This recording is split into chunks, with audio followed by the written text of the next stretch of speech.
দুলিয়াজানৰ 400 কোটি টকীয়া অইলৰ হাস্পতালখন হ'বগৈ নে?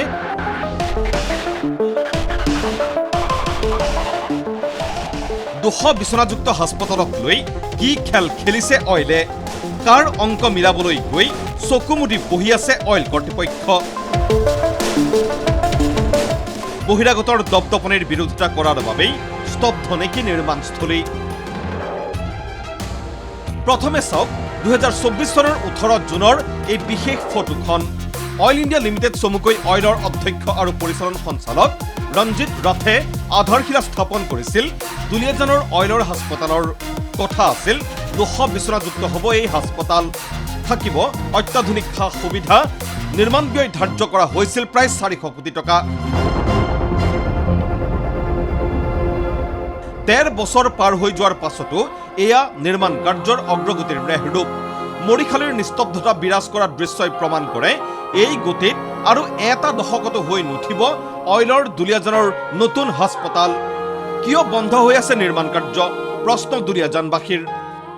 যে 400 কোটি টকাৰ এটা নতুন প্ৰকল্প লৈ অইল ইণ্ডিয়া চিকিৎসালয়খন আধুনিকীকৰণ কৰাৰ বাবে এটা প্ৰচেষ্টা হাতত লৈছিলে।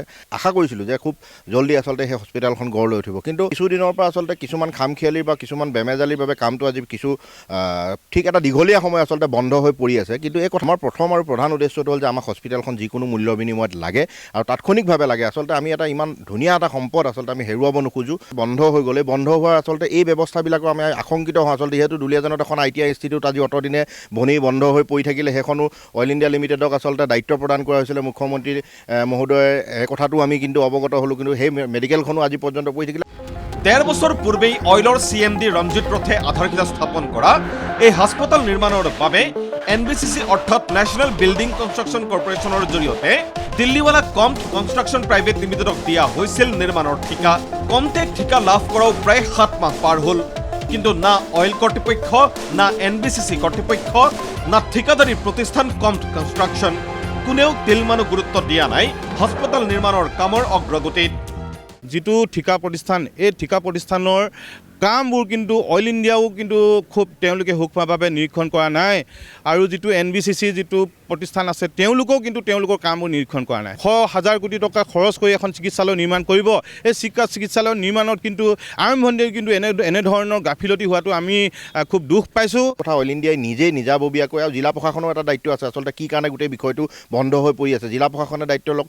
তেৰছ গোৱালাদেৱ আছে, তেখেতে নিজে আচলতে খা খবৰ কৰক। আচলতে অইল ইণ্ডিয়া লিমিটেডৰ এখন চিকিৎসালয় বনি থকা অৱস্থাত এই চিকিৎসালয়খনৰ কাম আজি ইমান দীঘলীয়া এটা সময় কিয় কাৰণে বন্ধ হৈ আছে? কিয় এই হেমাহি? কিয় দুলিয়াজানৰ লোকৰ বাবে 13 বছৰ পূৰ্বেই আধাৰশিলা স্থাপন হোৱা হাস্পতালখনৰ নিৰ্মাণ কাৰ্য আজিৰ তাৰিখত স্তব্ধ? এই প্ৰশ্নৰ কোনো উত্তৰ নিদিয়ে অইল ইণ্ডিয়া লিমিটেডৰ দুলিয়াজানৰ বৰমূৰীয়াসকলে, যেন ক'তো একোৱেই হোৱা নাই। দুলিয়াজানৰ পৰা শৈলেন গগৈৰ সহযোগত ব্যুৰো ৰিপৰ্ট, ND24।